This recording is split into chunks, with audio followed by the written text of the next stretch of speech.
আমাদের স্কুলের আশেপাশের তিনটি নাম করা জায়গার নাম বলো। কি বলবি?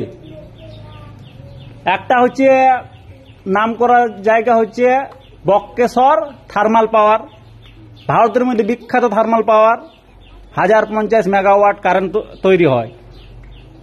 একটা হলো 2 নম্বর কি বক্রেশ্বর উষ্ণ শ্রবণ, বক্রেশ্বরের গরম জল দেখেছিস? এই তো কাছেই বক্রেশ্বরের গরম জল নয়? তাহলে বলতে পারবে দুটো হলো। আর একটা কি? আর একটা পাথর চাপুড়ি, বিখ্যাত জায়গা নয়? ভারতের মধ্যে বিখ্যাত জায়গা।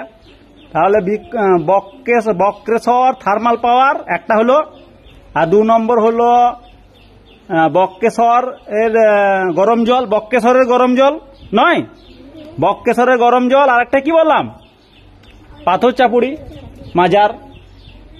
তাহলে স্কুলের কাছাকাছি তো, তিনটে স্কুলের কাছাকাছি নয়? তাহলে কেউ জিজ্ঞেস যদি করে যে বীরভূমের 3টি বিখ্যাত জায়গার নাম বলো বা 3টি নাম করা জায়গার নাম বলো, তখন তোরা বলবি বক্রেশ্বর থার্মাল পাওয়ার। এই যে একটা ড্যাম আছে নীল নির্জন ড্যাম, এই বক্রেশ্বর ড্যাম, নীল নির্জন ড্যাম। আর বক্রেশ্বরের গরম জল, বক্রেশ্বরের গরম জল। আর এই কাছেই রয়েছে পাথর চাপুড়ি। মেলা হয়, মেলা হয় না? 3টে জায়গা জেনে নিলি।